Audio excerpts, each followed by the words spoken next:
Hello people, कैसे हो आप सभी लोग? Hope all you are doing well.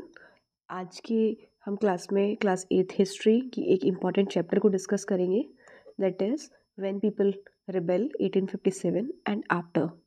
ये चैप्टर हमारी इंडियन हिस्ट्री के एक बहुत ही क्रूशियल मोमेंट के बारे में बताता है। 1857 की जो फर्स्ट वॉर थी, इसको फर्स्ट वॉर ऑफ इंडिपेंडेंस भी बोलते हैं। इस वॉर को हम सिपाही म्यूटनी के नाम से भी जानते हैं।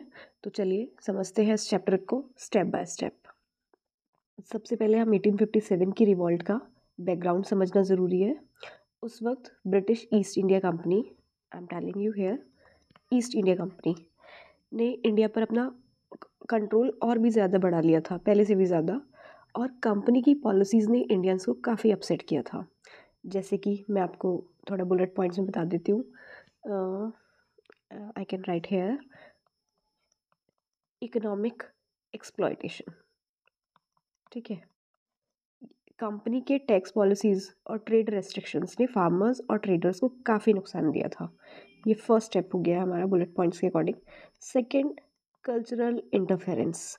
ब्रिटिशर्स ने हमारे कल्चर और ट्रेडिशंस को भी काफ़ी ज़्यादा डिसरिस्पेक्ट किया था।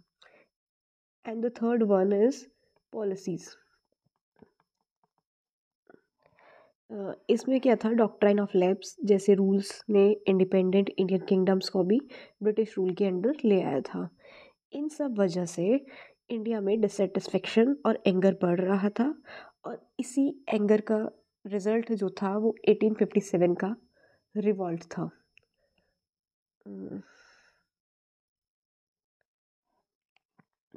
मैं आपको जिस्ट बताऊंगी इन वीडियो में, समरी बताऊंगी, वर्ड टू वर्ड हम नहीं पढ़ेंगे।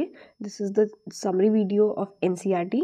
तो दीज आर द मैंने बैकग्राउंड पॉइंट्स बताया आपको अभी जो इकोनॉमिक एक्सप्लॉयटेशन हुआ था। मैंने लास्ट की वीडियोस में बताया था कैसे लोग ये परमानेंट सेटलमेंट लेके आए, महलवारी सिस्टम लेके आए थे। इन सब सिस्टम ने फार्मर्स को एक्सप्लॉयट किया, कल्चरल इंटरफेरेंस किया, जैसे कि सती प्रोहिबिशन बिल लेके आ गए थे। ये ऑल्दो गलत था, बट इसमें जो इंडियन पीपल थे उनको लगता था कि ब्रिटिशर्स उनके ट्रेडिशंस में बहुत ज़्यादा दखल दे रहे हैं।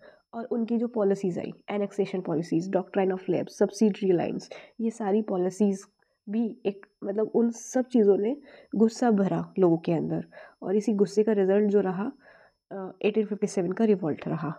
अब बात करते हैं रिवॉल्ट के कॉजेज़ की। सबसे पहले था इकोनॉमिक हार्डशिप, है ना। मैंने वो बुलेट पॉइंट्स में आपको थोड़ा सा बताया। एक मिनट, मैं स्क्रीन बड़ा कर लूँ।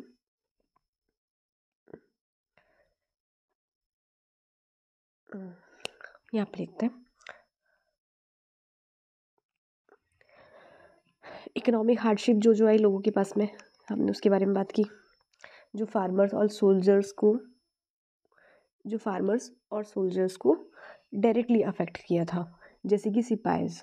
जो ब्रिटिश आर्मी में इंडियन सोल्जर्स थे उनको अपनी सैलरीज नहीं मिल रही थी, या फिर उनका ट्रीटमेंट भी काफ़ी बुरे तरीके से हो रहा था उस टाइम पे।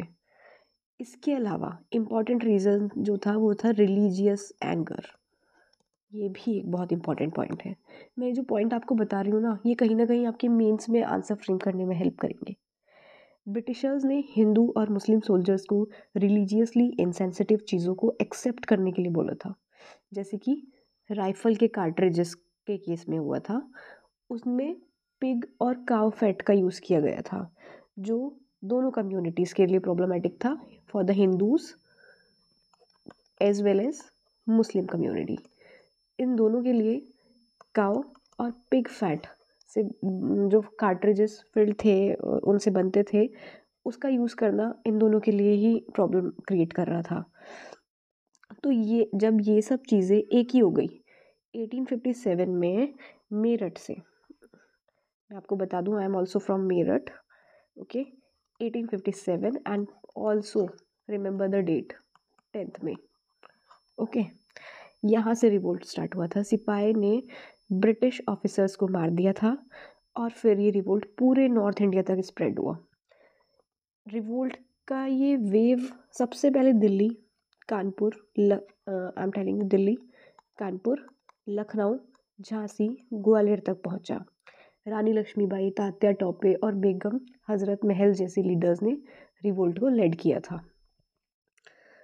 अब बात करते हैं रिवोल्ट की आउटकम के बारे में। तो इनिशियली जो था, मैं from here I am telling you about the outcomes of the revolt of 1857। Outcome क्या रहा?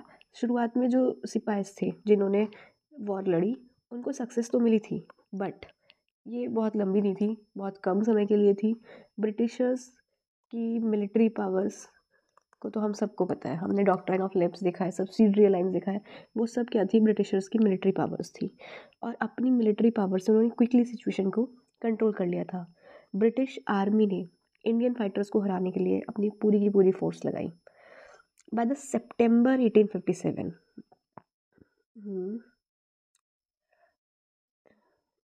एक सेकेंड, यस, हेयर, सितंबर 1857 तक आते आते मई में स्टार्ट हुई थी revolt. Okay, 1857 and the date is 10th May। By the September 1857 Delhi British control में आ गया था। और जैसे जैसे रिवॉल्ट फेल होता गया, ब्रिटिशर्स ने रिवेंज लेने के काफ़ी ब्रूटल मेथड्स अपनाए, बहुत ज़्यादा। काफ़ी लोगों को मार दिया गया और दूसरे लोगों को जेल में डाल दिया गया। ये तो जस्ट था, बट उनके जो ब्रूटल मेथड्स थे उनकी हम अभी यहाँ पे बात नहीं करेंगे। उन्हें जीत चाहिए थी, चाहे जैसे मिले। तो ये रिवोल्ट शुरुआत में सक्सेसफुल रहा, बट अगर हम उसका जिस्ट देखते हैं तो फेल रहा, देखा जाए तो। और इस रिवोल्ट की फेल होने के बाद भी इसको जो इम्पैक्ट था ना, इसका जो इम्पैक्ट था वो बहुत ही ज़्यादा गहरा था। तभी हम आज भी इस रिवोल्ट के बारे में बात करते हैं। और इसको ऐसा नहीं है, पहले भी बहुत सारे रिवोल्ट हुए, हमने देखा है ट्राइबल अपराइजिंग्स हुई थी, है ना। संथल बिरसा मुंडा के बारे में पढ़ा था, संथल रिवोल्ट हमने पढ़ा था, ये सब इन 1857 से पहले हुआ था। But first war of independence इसको क्यों कहा जाता है, ये एक मीन्स का क्वेश्चन है, हम इसको फ्रेम करेंगे। और ये रिवोल्ट फेल होने के बाद भी हम आज भी इसको इतना पढ़ते हैं, इसका इतना इम्पोर्टेंस है, क्यों है? इन सब में भी एक मतलब इसका रिजल्ट क्या था, हम क्यों इसके बारे में इतनी बात करते हैं? 1858 में क्वीन का डिक्लेरेशन आया था। और देखो, इससे पहले और भी रिवॉल्ट हुए, बट क्या और रिवॉल्ट में क्वीन डिक्लेरेशन आया? नहीं। बट 1857 की रिवॉल्ट की वजह से आया। क्वीन विक्टोरिया का प्रोक्लेमेशन जारी किया था उन्होंने, जिसमें उन्होंने इंडिया में डायरेक्ट ब्रिटिश रूल का अनाउंसमेंट कर दिया था। मतलब ईस्ट इंडिया कंपनी, जो कि अभी तक इंडिया में रूल कर रही थी, उनकी जगह पे आ गया था ब्रिटिश का crown. Now the rule can be called as crown rule. हम इसको पॉलिटी में पढ़ते भी हैं, लक्ष्मीकांत में, इवन मॉडर्न हिस्ट्री में भी। पहले हम पढ़ते हैं कंपनी रूल, ओके, देन उसके बाद हम पढ़ते हैं क्राउन रूल। डिफरेंस क्या क्या है?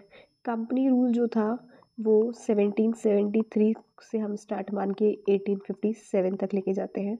यहाँ पे चार्टर एक्ट्स आने शुरू हो गए थे। And crown rule is started from 1858 से लेके 1947 तक। इस प्रोक्लेमेशन के बाद इंडियंस को कुछ प्रोमिस किए गए, जैसे कि रिलीजियस फ्रीडम और सोशल रिफॉर्म्स। पर रियलिटी ये थी कि ब्रिटिश रूल अब और भी ज़्यादा स्ट्रिक्ट हो गया था, पहले से ज़्यादा। वो वाली गलतियाँ बिल्कुल नहीं करने वाले थे, जो गलतियाँ होने के बाद 1857 का इतना बड़ा रिवॉल्ट हो गया था। अगर हम रिवॉल्ट की जो लेगेसी है उसकी बात करें, तो एक चीज़ तो पक्की है, 1857 की रिबेलियन ने इंडियंस में क्या लेके आए? यूनिटी और नेशनलिस्ट फीलिंग को जगाया। लोगों में अपनी आज़ादी के लिए एक नई उम्मीद और जुनून देखने को मिला। इस रिवोल्ट के बाद कुछ ईयर्स के अंदर ही इंडिया में और ज़्यादा इंडिपेंडेंस मूवमेंट शुरू हो गए। और जैसे कि हम बात करते हैं 1885 में आईएनसी का फॉर्मेशन, इंडियन नेशनल कांग्रेस की जो फॉर्मेशन हुई, ये सभी जो था 1857 का आफ्टर मैट था। इसमें डिटेल में आपको बताया गया है कैसे कैसे जो सिपाही का रेशियो था वो, मतलब इंडियन सिपाही के ऊपर ईस्ट इंडिया कंपनी के सिपाही के रेशियो बढ़ा दिया गया था। गुरखाज इन सबको, मतलब जो भी रेजिमेंट थे, इवन बाद में रेजिमेंट बनाए गए, जो लोग इनके लिए लॉयल थे उनको रखा, जो नहीं थे उनको हटा दिया, पॉलिसीज़ को चेंज किया गया, काफ़ी सारी चीज़ें हुई। बट अगर हम समरी में देखें तो सब कुछ इंडियंस के लिए बाद में काफ़ी टिपिकल हो तो गया था। पहले यहाँ पे था गवर्नर जनरल हुआ, गवर्नर जनरल ऑफ बंगाल हुआ, गवर्नर जनरल ऑफ इंडिया हुआ, एंड देन वाइसरॉय आए और उनके अलग फंक्शंस थे, वो हम अलग वीडियोज़ में पॉलिटी में बात करेंगे हम उनके बारे में। तो 1857 की रिवॉल्ट के बारे में ये हमारा डिटेल डिस्कशन था। ये रिवॉल्ट सिर्फ एक मिलिट्री डिफीट नहीं थी, बल्कि एक ऐसी जंग थी जिसने हमारे फ्यूचर फ्रीडम स्ट्रगल को शेप दिया। होप आपको ये वीडियो पसंद आया होगा। अगर आपको ये चैप्टर समझने में मदद मिली है तो आप लाइक ज़रूर करें, चैनल को सब्सक्राइब करें, एंड नेक्स्ट टाइम हम और भी इंटरेस्टिंग हिस्ट्री चैप्टर के बारे में बात करेंगे। तो मिलते हैं अगले वीडियो में। Take care and stay curious. Thank you.